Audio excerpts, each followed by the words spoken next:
Les autres négligent, mais tu es mon bébé. Les autres négligent, mais tu es mon bébé. Les autres négligent, mais moi tu es mon bébé. Oui. Les autres négligent, mais moi tu es mon bébé.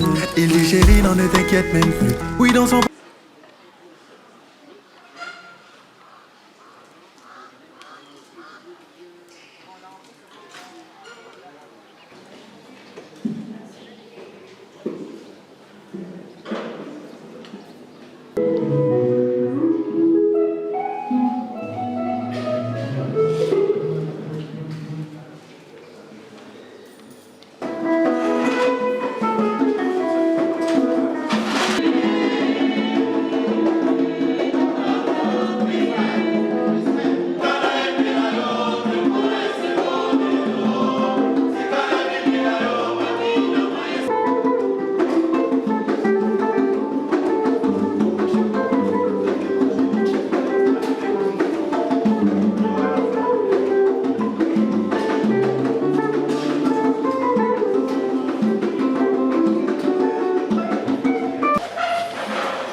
L'amour de Dieu le Père et la communion de l'Esprit Saint, je souhaite à chacun de nous ici présents la bienvenue à cette célébration eucharistique. Nous la voulons une célébration eucharistique d'action de grâce. Nous voulons rendre grâce au Seigneur pour tous les biens dans la vie de la sœur Véronique Lundolo. Il y a deux événements qu'elle célèbre aujourd'hui. Premièrement, 13 ans de vœux perpétuels ensemble avec la sœur Viviane. Et deuxièmement, c'est couronnement des hautes études, de beaucoup d'années de sacrifices et d'ascèse qui aujourd'hui couronnée par ce titre de docteur en philosophie. Grandiose, bien évidemment, dans le monde de la science, c'est une grande personne, mais devant Dieu, elle demeure cet être faible. Voilà pourquoi les textes choisis, nous devons reconnaître que tout ce que nous sommes, tout ce que nous avons, vient de la grâce de Dieu. Chacun de nous ici présent aussi son intention de prière particulière. Nous allons nous joindre à ces sacrifices eucharistiques du Christ le grand prêtre, afin que le Seigneur exauce ces prières. Que Dieu Tout-Puissant nous fasse miséricorde, qu'il nous pardonne nos péchés et nous conduise à la vie éternelle.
d'écarter de nos vies tout malheur pour que nous puissions te servir dans la joie. Par Jésus-Christ, notre Seigneur et notre Dieu, qui vit et règne avec toi dans l'unité du Saint-Esprit, Dieu pour le siècle des siècles.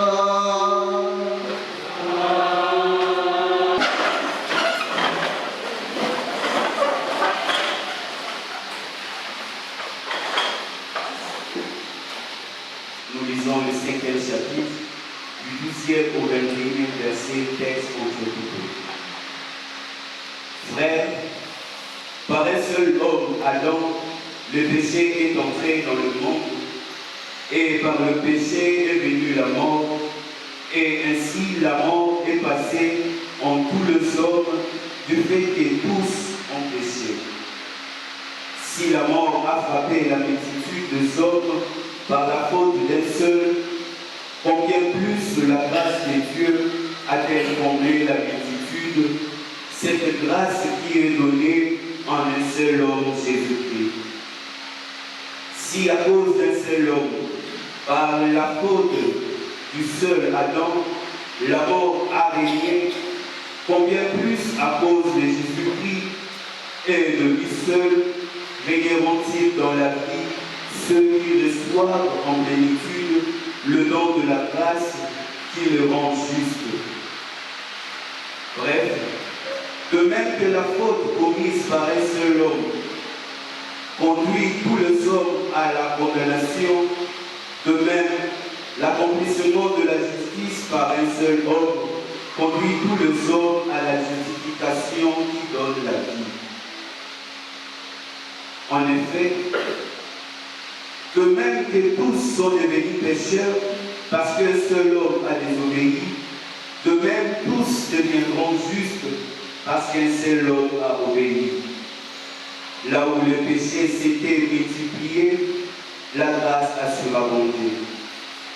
Ainsi donc, de même que le péché a établi son règne de mort, de même la grâce, source de justice, devait établir son règne pour donner la vie éternelle par Jésus-Christ notre Seigneur.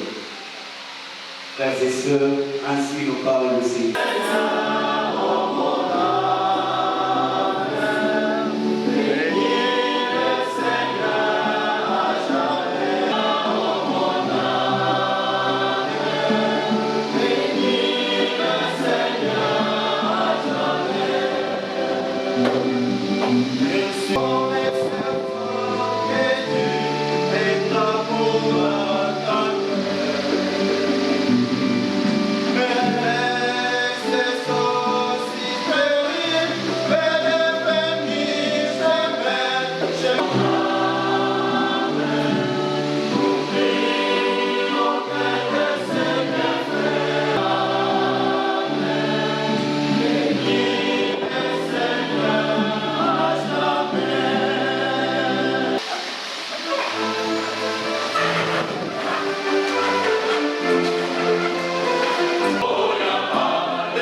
Seigneur soit avec vous. Il est avec votre esprit. C'est mon Seigneur.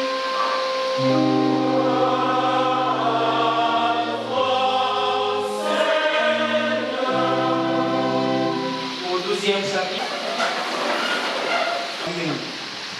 Soyez comme des gens qui attendent leur maître à son retour de noces, pour lui offrir, dès qu'il arrivera, il frappera à la porte, souvent en train de veiller. Amen, je vous le dis, qui prendra la tenue des services, le fera passer à table, et les servira chacun à son tour. Il revient vers minuit ou plus tard encore, et qu'il les trouve ainsi, heureux sont-ils.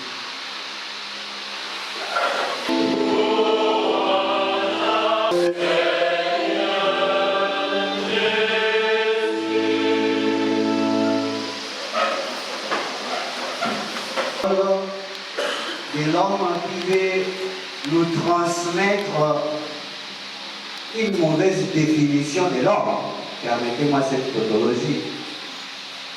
Adam veut nous présenter l'homme n'étant que corps, c'est-à-dire limité, voué à la faiblesse, il est attiré par la pesanteur, un homme qui est sans défense devant n'importe quelle tentation. Tandis que Jésus nous définit l'homme non seulement comme corps, mais aussi comme esprit, c'est-à-dire capable de s'élever. Si Adam est tiré par la pesanteur vers le bas, Jésus est capable de s'élever. Puisque nous célébrons un philosophe, dans les termes philosophiques, on disait celui qui est capable de faire un saut métaphysique. Et puisque Adam n'avait compris son humanité que comme un corps, voilà pourquoi il a agi tel qu'il a agi. Et à travers cette manière d'agir, la mort est entrée dans le monde. Et Saint Paul, dans la première lecture, nous rappelle que nous ne devons pas concevoir l'homme comme étant corps seulement, mais l'homme est corps et esprit, puisqu'il y a eu un homme qui a fait ces dépassements-là. Et cet homme s'appelle Jésus. Et il nous demande assez que nous puissions faire nous aussi ce saut, que nous puissions nous élever nous aussi, que nous ne puissions pas nous laisser par la faiblesse de la chair, puisqu'il y a un homme qui nous a donné la grâce de pouvoir agir différemment d'Adam. Dans ce même domaine, on parle de l'ancien homme et de l'homme nouveau. L'ancien homme, c'est Adam qui est tombé, mais le nouvel homme, c'est Jésus qui a été glorifié. Et je crois que la démarche d'ascension dialectique, pour utiliser le vocabulaire de ce domaine, c'est cette démarche qui nous est demandée dans notre vie aussi des fois. Dire au monde, dire à notre corps qu'il n'est pas les derniers mots, dire à notre corps, dire à notre humanité pécheresse que nous sommes capables de Dieu, que nous sommes capables de nous élever, que nous sommes aussi capables d'accomplir le bien. L'homme n'est pas que voué au mal, mais il est aussi voué au bien. Nous devons faire l'effort de quitter la stature d'Adam qui nous maintient de petite taille pour ne pas arriver vers Dieu et atteindre la stature de Christ qui nous aide à voir Dieu tel qu'il est face à face. C'est le message que je peux sortir de ces textes de la première lecture. La grâce de Dieu est devant nous.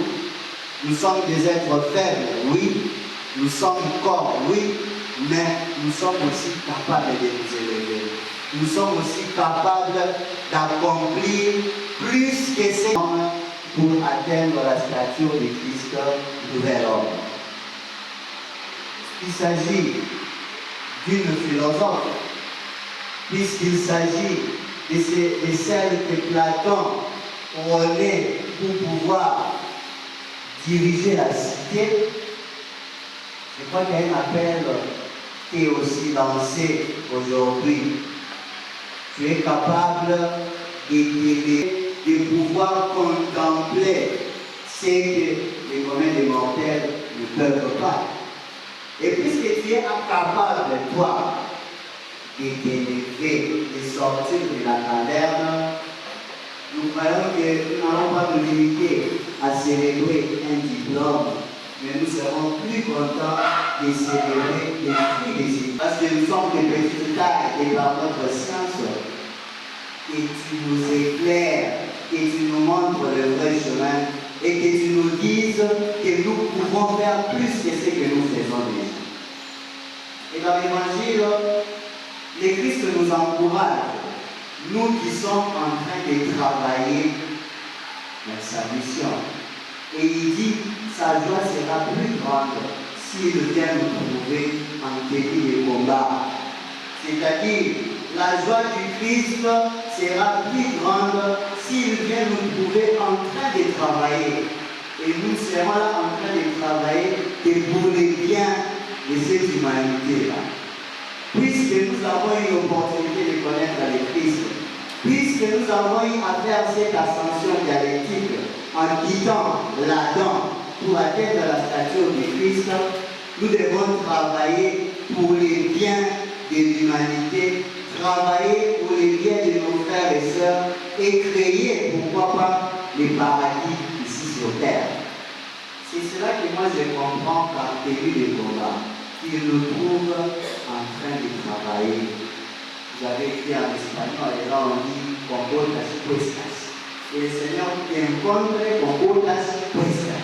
En train de travailler pour les biens. Pour les biens. Et je crois que c'est un message qui est transmis spécialement à toi, puisque non seulement tu es philosophe, docteur aujourd'hui, mais aussi supérieur. C'est-à-dire, la joie du Seigneur sera plus grande s'il te trouve en train de travailler pour les biens de tes frères, pour les biens de tes sœurs. C'est cela, rester en tenue de combat. Et pour nous tous ici présents, le Seigneur sera très content s'il nous trouve, nous aussi, en train de mettre la main à la pâte pour élever l'homme. Pour élever l'homme. C'est ça notre mission, élever l'homme. Je me rappelle encore quand on étudiait, le professeur Paul, on disait de lui, il était très haut.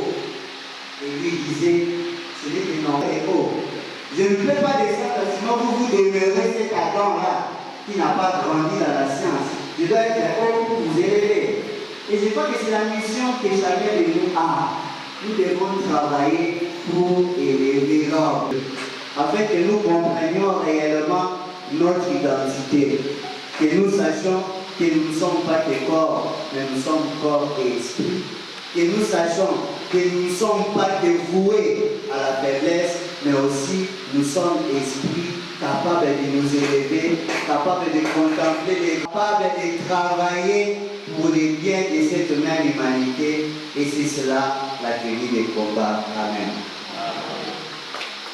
Implorons sa miséricorde pour qu'il apporte les saluts au monde d'aujourd'hui. Nous pouvons demander à Dieu libre.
Et l'Eucharistie, l'écoute de la parole, aide nos pasteurs à annoncer l'évangile à nos frères et sœurs pour les élever et tirer de leurs conditions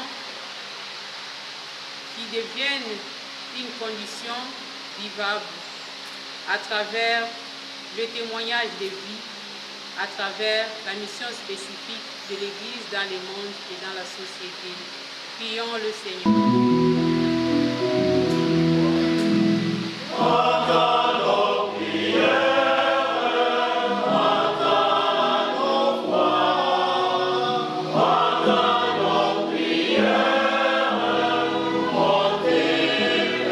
Exauce les désirs de ceux qui te supplient, par le Christ notre Seigneur.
Ces offrandes en répandant sur elle ton esprit, qu'elles deviennent pour nous le corps et le sang de Jésus le Christ, notre Seigneur. On a ses disciples en disant, prenez et buvez-en tous, car ceci est la coupe de mon sang, le sang de l'alliance nouvelle et éternelle, qui sera versé pour vous et pour la multitude, en rémission des péchés.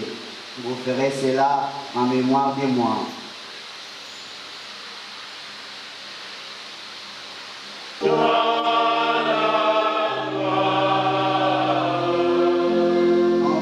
Ainsi, mémoire de la mort et de la résurrection de ton Fils, nous t'offrons, Seigneur, le pain de la vie et la coupe du salut. Et nous te rendons grâce à dire. Humblement, nous te demandons, rassemblés par l'Esprit Saint en un seul corps.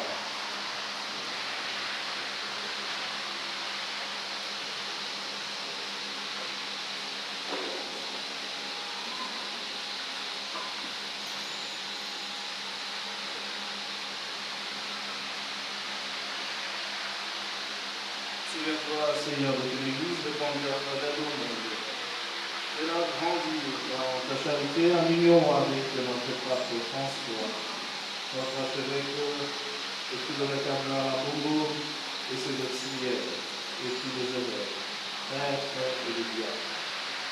Souviens-toi aussi de nos frères et sœurs, parmi amis, confrères, qui se sont endormis dans l'espérance de tous les temps, accueillis dans la lumière de ton Fils.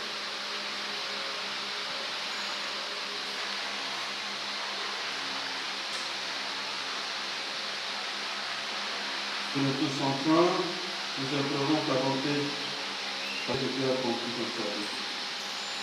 Et m'accorde la Vierge Marie, la bienheureuse Mère de Dieu, Saint Joseph, son époux, les apôtres et tous les saints, nous ayons part de la vie éternelle et que nous chantions ta louange et ta gloire par ton Fils Jésus, le Christ.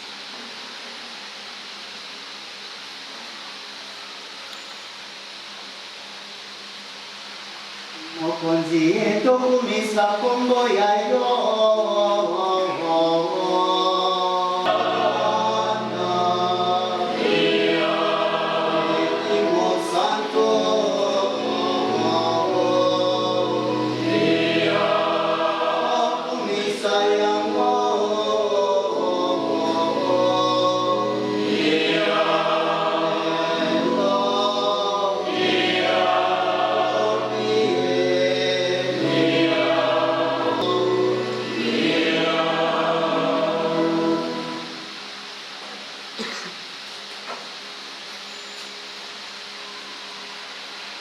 Comme nous l'avons appris du Sauveur et selon son commandement, nous osons dire.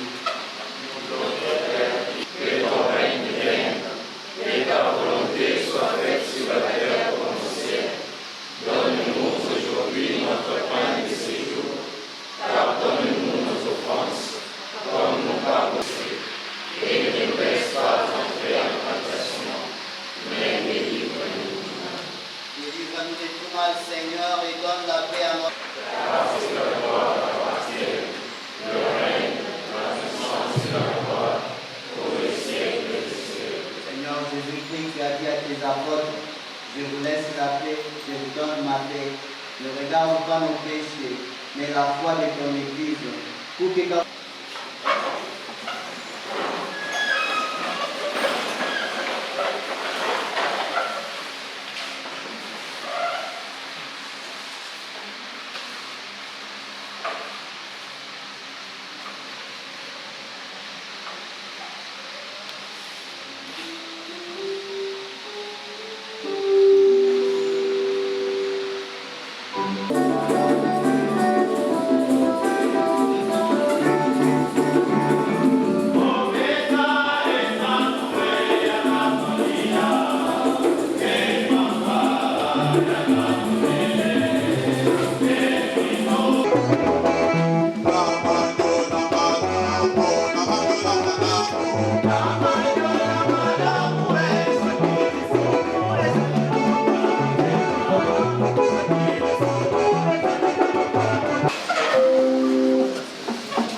de vœux perpétuels de 19 ans de vie religieuse. L'année prochaine, on va fêter les 20 ans.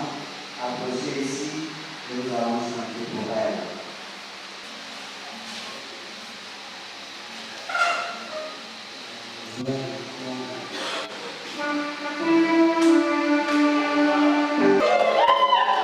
Applaudissons pour elle.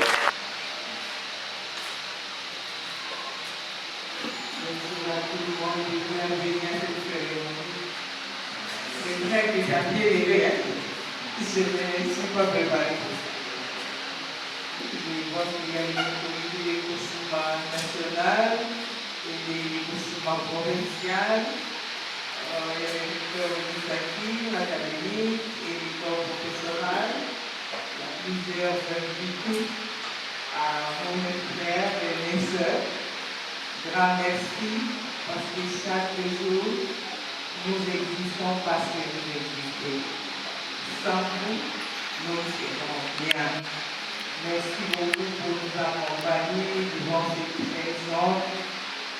Faites des imperfections, des fidélités, mais vous êtes patient avec nous. Et chaque fois que nous nous sentons faibles, vous êtes là pour nous soutenir. Merci beaucoup, merci au Seigneur qui chaque jour est fidèle avec nous. Et nous pouvons que lui dire merci.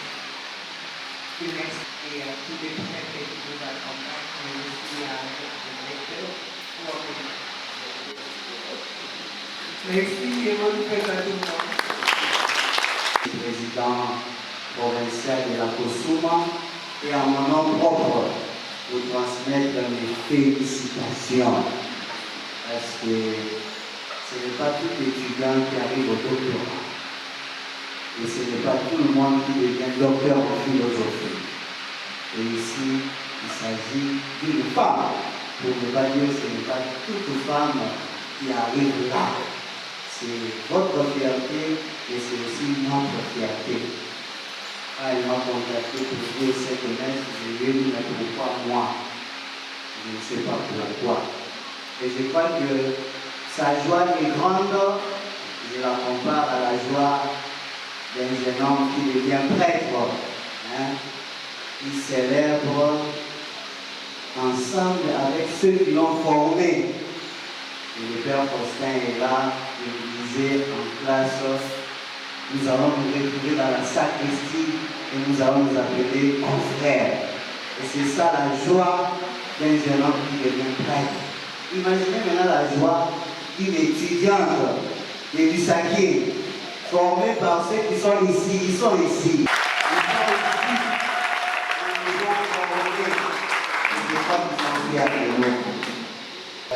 Toujours animé et aide les autres à contempler aussi ce grand bien. Ils travaillent pour le bien de tes frères, pour le bien de tes sœurs. C'est cela qui accueille les combats. Et à chacun et à chacune qui avait participé à cette Eucharistie, je vous dis merci parce qu'elle a été une messe célébrée pieusement. Veuillez vous aider pour recevoir la bénédiction. Le Seigneur soit avec vous.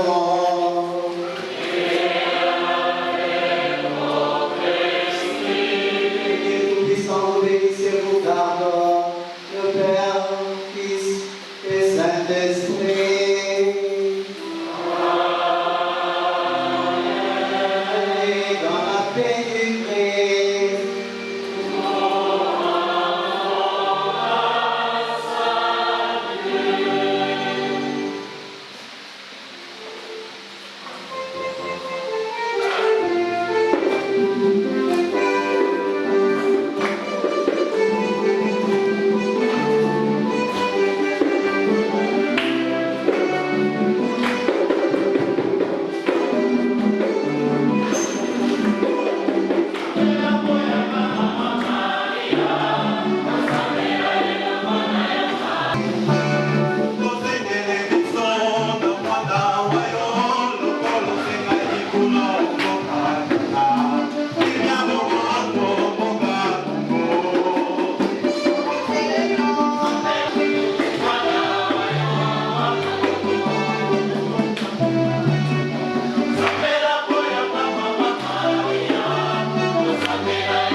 Notre soirée, qui est la cérémonie évidemment des grades académiques.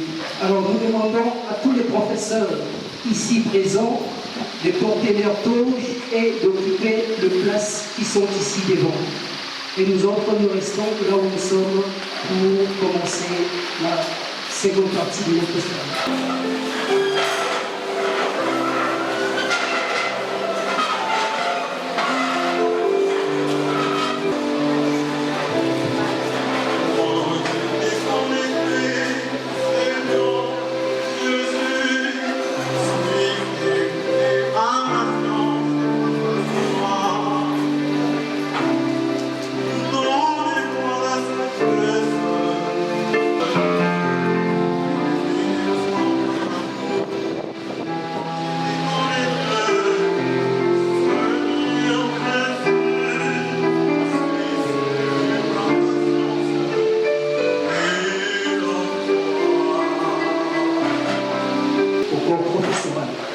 À présent, je vous invite à chanter l'hymne national.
Nous voulons qui est à l'honneur ce soir et elle fera sa présentation, une petite recension de sa thèse de doctorat, d'autant plus que tout le monde n'était pas présent.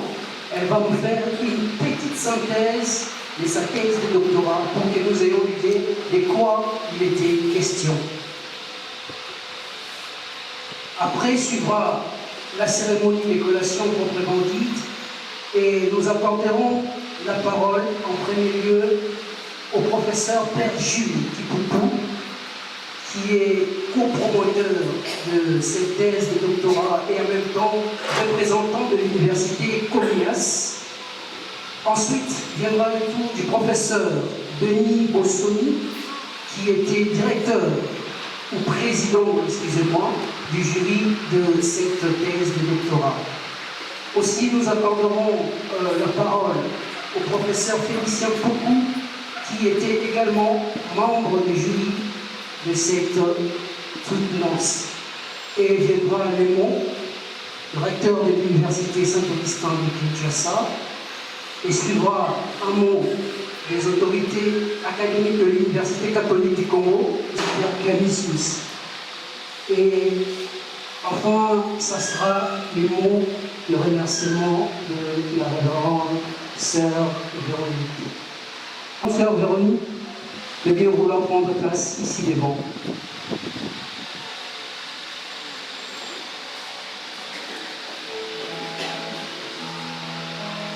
La sœur Véron, parce que peut-être nous la connaissons, mais pas très bien, c'est l'occasion de connaître qui elle est réellement. La sœur Véron, de son nom complet, Véronique Lundolo Kafuti. Elle est née à Bandundu-Ville, l'actuelle province des Kouilou, le 6 novembre 1997. Le 6 novembre, pardon, 1977. Excusez-moi, 77. Elle est fille de papa Ruffin Lundolo. Et je vous demande au Christ l'Assemblée de bien vouloir s'élever en mémoire de notre papa disparu.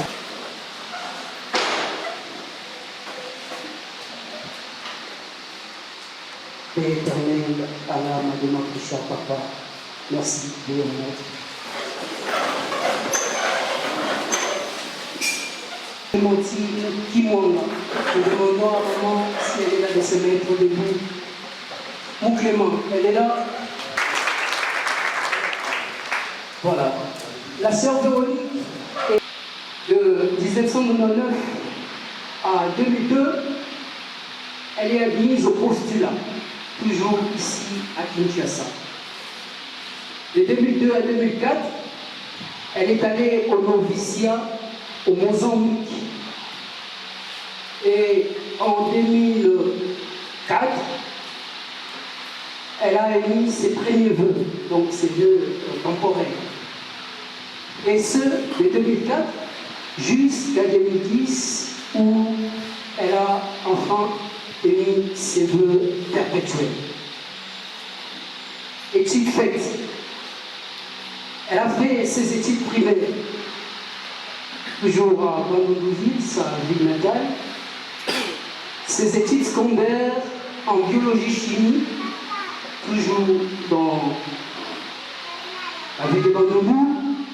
Et en 1999, elle a débuté ses études de premier cycle de philosophie à l'Université Saint-Augustin de Kinshasa. Et plusieurs années plus tard, elle va reprendre ses études de deuxième cycle, donc de licence, l'ancien temps, toujours en philosophie, de 2016 à 2018. Et aujourd'hui, elle est, si vous voulez, elle sera docteur toujours en philosophie, thèse qu'elle vient de soutenir à l'Université Comillas de Madrid en Espagne. Alors, en Église Assemblée, je vous épargne de son expérience professionnelle parce qu'elle est titanesque et colossale. Donc, on prendra beaucoup de temps parce qu'elle a travaillé, alors sérieusement travaillé. Je vous épargne de ça. Mais toutefois, il y a un texte qui est imprimé pour celles et ceux qui désireront jeter un coup d'œil sur son parcours professionnel. Voilà, en quelques mots, qui est la sœur Véronique Mindolo Kafouti, qui est à l'honneur aujourd'hui.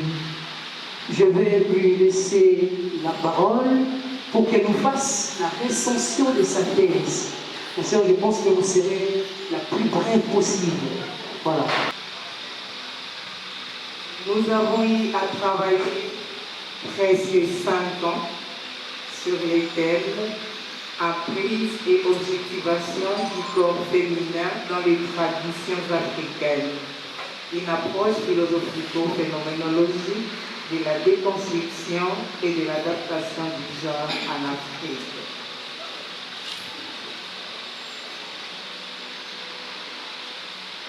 Et durant ces temps, nous avons été accompagnés par le professeur Miguel Garcia Barros et les pères professeurs Gilles Pipopo ici présents. Qu'en est-il de ces thèmes ou de ces textes ou de ces sujets?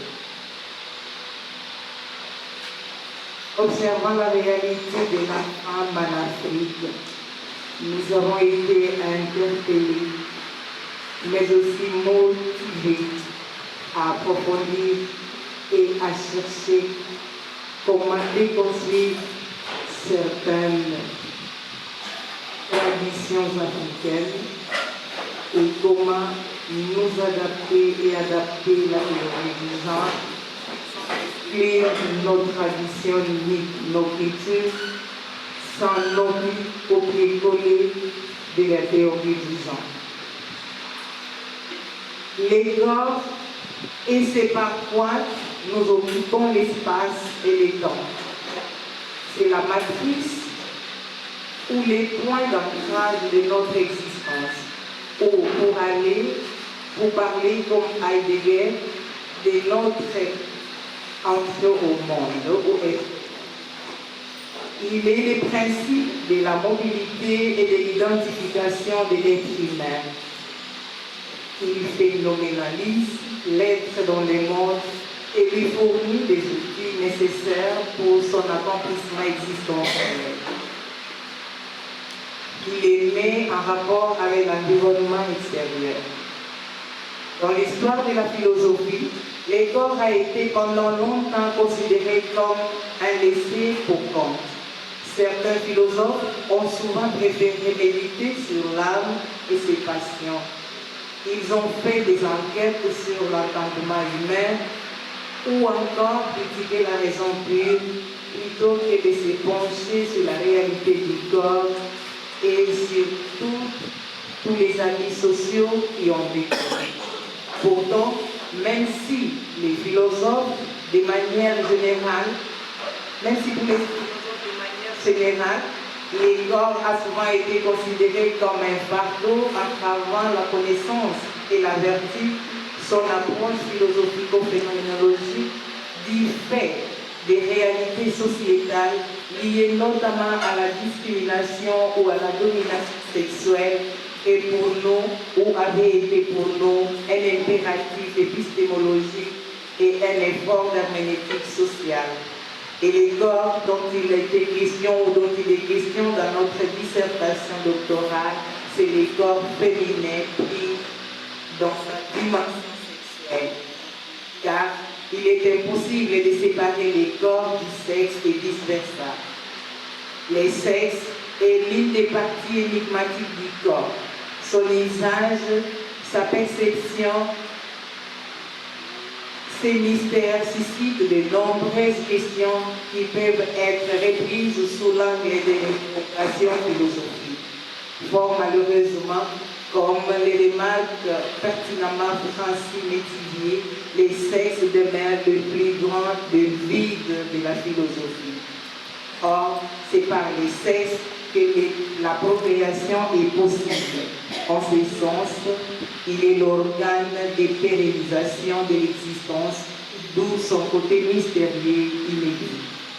Par ailleurs, l'univers africain renferme des pratiques mystérieuses qui ne cessent de susciter l'étonnement et qui dépassent l'entendement de la modernité, allant en contre-courant de toute évolution. Parmi ces innombrables pratiques traditionnelles, celle de l'objectif est même scandaleux au XXIe siècle de constater la dépossession des femmes de leur propre corps. Si elles en sont possesseurs, leur visage par contre échappe à tout contrôle subjectif au profit de quelques rites coutumiers. Des pratiques telles que l'excision, la purification, les sacrifices vaginaux, etc., semblent encore indéboulonnables dans plusieurs traditions africaines. Elles fondent les quotidiens, elles permettent la transition pacifique dans certains contentieux conjugaux, elles épargnent la société d'un grand malheur car elles apaisent la colère des esprits. Ontologiquement ancré dans cette tradition, l'Africain semble être loin d'abandonner ce qu'il considère comme faisant partie de lui en dépit de toute évolution des mentalités. C'est pour cette raison que la réception africaine de la théorie du genre se heurte à des obstacles d'ordre traditionnel qui empêchent radicalement sa réalisation fictive. Cette résistance suscite plusieurs interrogations dans les jeunes chercheurs qui tentent tant bien que mal de percer les mystères. Cependant, étudier du point de vue philosophique un phénomène qui, à première vue, révélerait de la compétence de quelques sciences humaines et sociales telles que l'anthropologie, la sociologie ou l'ethnologie, semble une entreprise risquée. Néanmoins, nous savons que la philosophie a une spécificité unique qui fait toute sa différence avec d'autres sciences humaines. Sa prétention d'étudier les réels dans toute sa totalité. elle opérationnalise sa démarche en suivant les principes selon lesquels rien ne lui est indigne. Ceci étant, la particularité du philosophe est qu'il interroge l'ensemble de la problématique et dans une approche critique, il se livre inlassablement à la recherche des causes premières des choses selon les principes d'Aristote. Si chacune des sciences évoquées peut bien aborder la problématique que nous avons examinée sous un angle particulier, la philosophie, elle, procède à la fois à la critique des traditions africaines sur les corps féminins et la critique de l'idéologie du genre. Les deux critiques ainsi posées permettent aux philosophes de proposer une véritable synthèse en vue de ne pas décimer d'une part l'existence d'une tradition, scandaleuse soit-elle, et d'autre part de ne pas la diaboliser au bénéfice d'une idéologie étrangère, mais qui par ailleurs s'avère sur certains plans utiles à ce qui la première, qui est titulée Approche historique de la révolution féministe, abordant la question des genres et de ses dérivés, vise un effort de compréhension de son évolution historique. La nécessité de recourir préalablement à l'histoire de la révolution féministe dans le cadre d'une étude comme la nôtre s'imposait. En effet, il importe de comprendre les contextes dans lesquels les questions relatives au genre se sont développées et comment elles se sont mutées en une idéologie mondiale. Pour l'essentiel, l'histoire de la révolution féministe comprend deux pôles épistémologiques importants. D'abord, les genres dits scientifiques ou les gender studies, étudient et puis ensuite les genres historiques ou les gender stories. De l'avis de Marlène Bourret, la notion du genre scientifique comprend toutes les études dans le cadre des sciences anthropologico-sociales qui entourent la problématique du féminisme et du genre. De notre point de vue, les genres scientifiques recèlent les publications des féministes qui en produiraient, la conservent et la transmettent par la suite grâce à la progéniture. La femme, en revanche, est un être fragile qui doit être sous la protection de l'homme. Les initiatives de développement ne peuvent pas partir d'elle. Cette conception a une double conséquence. D'abord, elle se présente comme une négation de l'autonomie et de la liberté de la femme basée sur les considérations culturelles. Ensuite, elle empêche toute possibilité d'une philosophie émancipatrice qui serait en réalité contre nature et contre-productive. Les barrières culturelles paraissent aujourd'hui comme des éléments centraux des statu quo qui s'opposent farouchement contre toute idée du progrès et du changement de paradigme. Plusieurs pratiques telles que l'excision, les rites de purification, les mariages forcés, les repassages des saints, etc.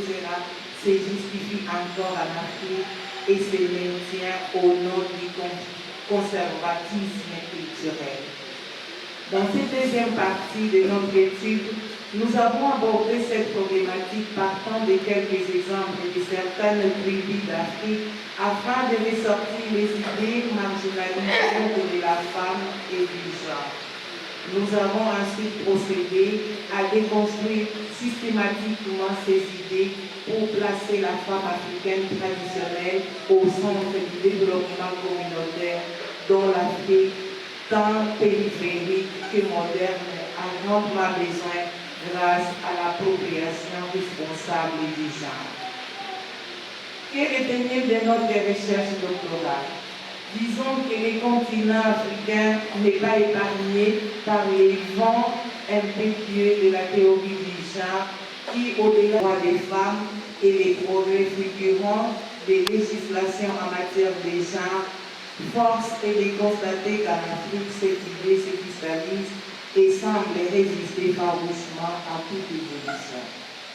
Notre beau continent récède des pratiques ignobles telles que l'utilisation sexuelle, l'excision, violence et harcèlement sexuel, traditionnellement justifiés, et qui traduisent les mépris sociaux à l'égard de la femme, de son corps et de sa dignité, tout simplement rendant difficile la compréhension et le vécu de la femme africaine, les paradigmes du genre. En d'autres termes, dans un langage simple, clair et surtout sans embâche.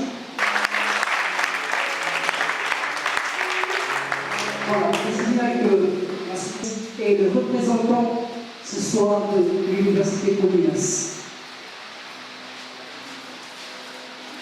Professeur, révérende sœur Rita, révérende sœur Alice, chers supérieurs majeurs, distingués invités, chers frères et sœurs, je ne vais pas reprendre la thèse que la révérende sœur Véronique Ndolo a préparée, défendue, dont il vous a présenté une partie, une synthèse. Elle est devenue assez madure, majeure, pour pouvoir se défendre toute seule. Je voudrais réagir en tant que co-directeur de cette thèse de doctorat défendue il y a quelques mois à Madrid. Je voudrais le faire à partir de 3 points essentiels. Tout d'abord, reconnaître que cette thèse doctorale est d'une grande facture scientifique. C'est un travail d'une grande valeur scientifique, philosophique, et mérite d'être reconnu comme tel. C'est donc il est question dans ces travaux, docteur Ndolo Véronique.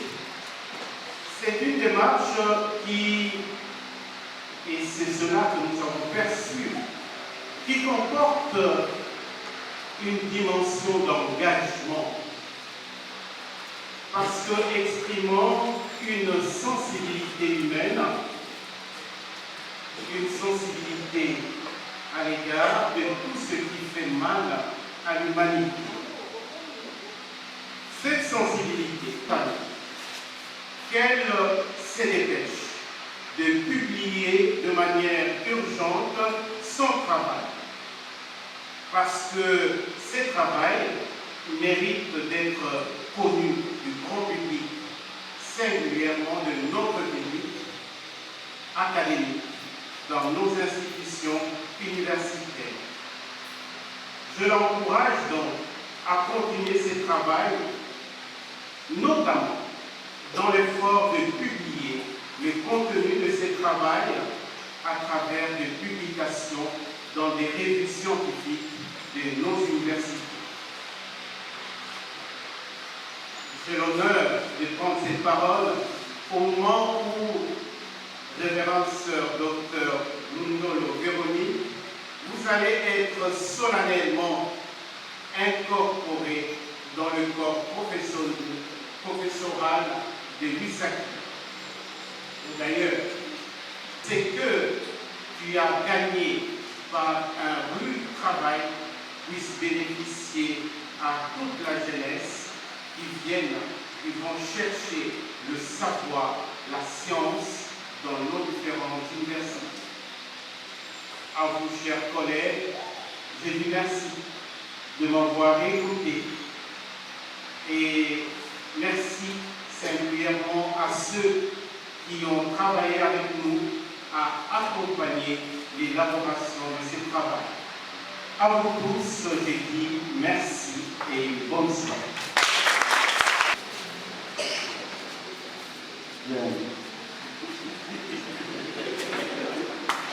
Commencer d'abord par sœur, le grand-père supérieur majeur, le grand-père, distingués invités, à vos titres et membres.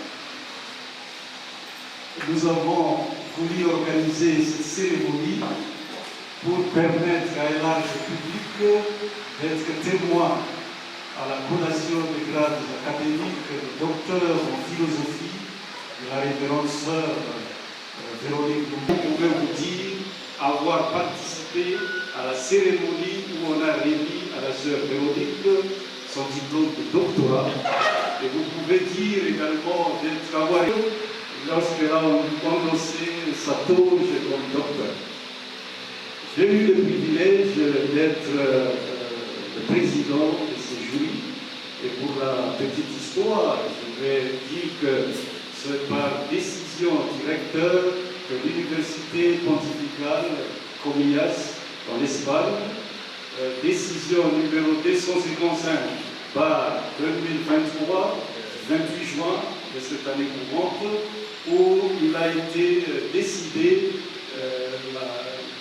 l'organisation, c'est-à-dire la nomination d'un jury pour évaluer la thèse de la sœur Véronique Duclos. Et il y a eu 5 professeurs sur la liste, dont le professeur Félicien Popolacou, à qui je demande de pouvoir s'élever. Il est professeur appartenant à l'Université catholique du Congo, bien que pour nous, il enseigne aussi à l'USACI. Nous avons eu la professeure, une femme, Nadia Petia, qui est de l'Université Santiago de Compostela, toujours en Espagne, qui était membre aussi du jury. Nous avons eu l'autre femme, professeure Maria Rodriguez, qui est de l'Université pontificale Comillas, toujours en Espagne, comme membre.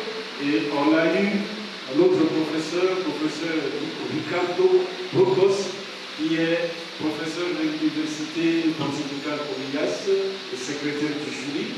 Et moi-même, professeur Denis Mossouli, Ibaya, j'étais président de ces jurys. Ça, c'est les 5 qui ont constitué des jurys pour évaluer la thèse de la sœur Véronique. Il y a eu 2 autres suppléants, mais les 5 ont été présents, c'était suffisant pour qu'ils siègent. Et comme vous avez entendu, le directeur de la thèse, c'est le professeur Miguel Barros Lopez, qui est de l'Université pontificale Comillas aussi, c'est lui le directeur de la thèse, et le co-cycle de graduat, c'est-à-dire à l'époque de philosophie, à l'USACIM, et ici, 3 ans après notre promotion. J'étais de la promotion de Père Léon, Molondé et de Père Franck, pour parler de Sacré-Cœur, et donc la sœur Véronique vient 3 ans après nous. C'est pour dire qu'elle s'est préparée à être philosophe. Et après la pastorale, après plusieurs années, elle revient en 2016 pour le 2e cycle, toujours en philosophie à l'USACIM, le temps que j'étais recteur. Et à la sortie d'un cours de métaphysique que j'ai suivi avec sagacité et perspicacité, je crois la sœur me suit dans mon bureau pour dire je voudrais travailler. La première réaction, je voulais dire non. Et vous savez, la sœur Véronique, quand elle insistera, je ne pourrais que céder à la fin, je vais dire oui. Et quelle est une grande facture scientifique et philosophique, d'une beauté littéraire et philosophique extraordinaire, et qui, à partir des cultures africaines, et démontre en fait, elle puise la matière dans plusieurs disciplines philosophiques, notamment la métaphysique, où il s'agit de démontrer que la théorie du genre telle que menée aujourd'hui, mais fait une erreur méthodologique en privilégiant le fait historique, le fait social, le fait culturel contre celui ontologique. Le fondement doit partir d'une différence ontologique, comme l'exprime si bien Martin Heidegger. Donc il y a un bon fondement qui repose sur la métaphysique que l'on retrouve dans ce texte. Ça c'est merveilleux, ça c'est miraculeux. Il y a un fondement également qui relève de l'anthropologie philosophique, parce qu'il s'agit en fait de l'étude de l'homme. pour parler explicitement, parce qu'il s'agit de femmes. Donc il y a une bonne analyse qui relève de l'anthropologie philosophique. Je ne dirais pas seulement de l'anthropologie philosophique, mais de l'anthropologie culturelle. Parce que ces femmes, dans leur contexte, et l'auteur est parti de l'analyse, par exemple, de la culture de Ganzi, que j'ai pu retrouver.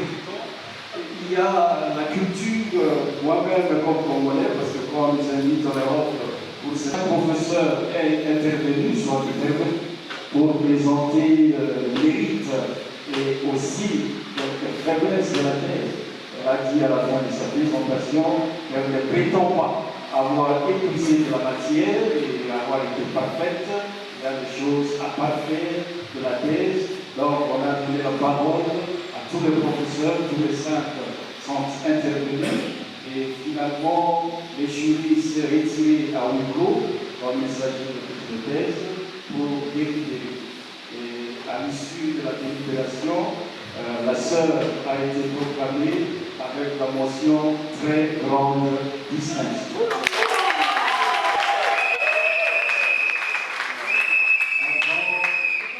Comme docteur, je vais laisser la parole aussi à l'autre membre du jury pour compléter en cette déclaration. Merci. Merci au professeur Denis Bossoni. À présent, nous invitons le professeur Félicien Coucou, qui était également membre du jury de cette... Merci de la parole. Comme il s'agit d'une cérémonie académique, Monsieur le Président, le grand père secrétaire général académique, distingués invités à vos titres et qualités, tout protocole respecté. En fait, j'ai eu l'honneur, en amont, de lire le texte de la sœur Béraud, mais aussi j'ai été membre de son jury. Je voudrais, pour ne pas répéter ce qui a été dit, je voudrais tout simplement souligner que la thèse de la sœur Véronique, en fait, porte sur un sujet très intéressant et d'actualité. C'est levé également.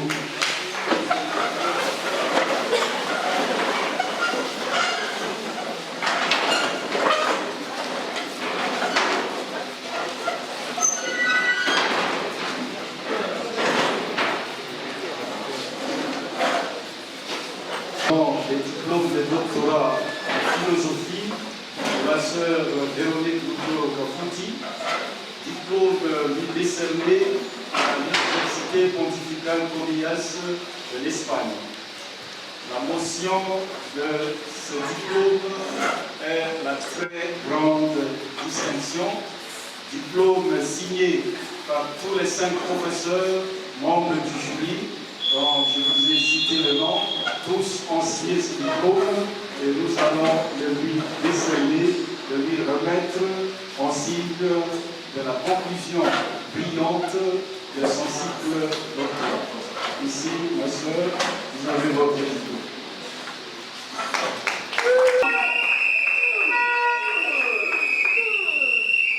Habit de fierté qui représente la grande culture pour laquelle elle s'est adorée plusieurs années, 5 ans pour le cycle de doctorat.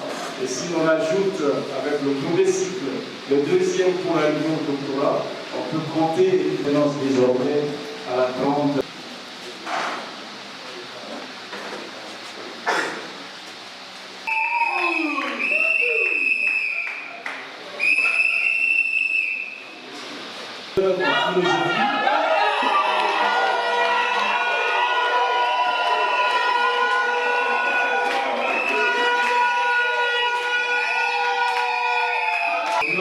De notre jury qui a eu la responsabilité d'évaluer votre thèse, nous vous présentons de nouveau nos vives félicitations et nous souhaitons déjà une carrière professorale fructueuse pour ces années pour lesquelles vous allez commencer.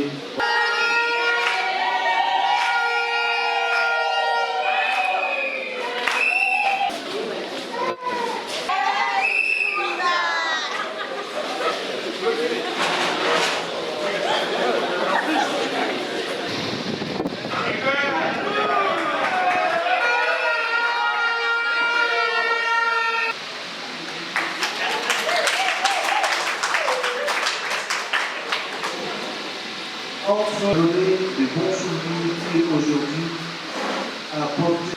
Messieurs les professeurs dans l'Académie de l'Israël,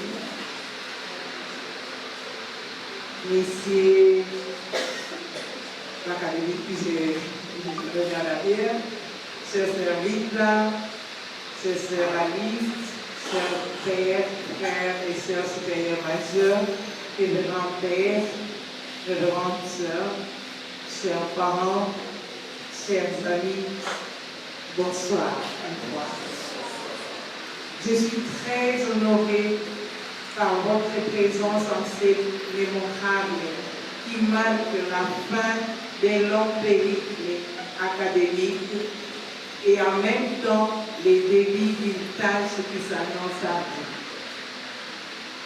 Vous avez laissé vos multiples occupations traversant des gigantesques bouchons à travers la ville afin de vous joindre à moi pour que vous soyez témoins privilégiés de ces grands événements. Ma joie est débordante. L'événement que nous célébrons aujourd'hui est le couronnement heureux d'un parcours parsemé d'embûches et mon voyage académique. En premier lieu, je remercie les maîtres des temps et des circonstances, les moteurs féminins, l'être impensé et transcendant qui nous a donné et doté d'énergie nécessaire pour accomplir cette prouesse. Ensuite, je remercie la congrégation des Sœurs du Sacré-Cœur de Jésus et de Marie qui a porté son dévolu à mon humble personne en finançant les études du début jusqu'à leur terme.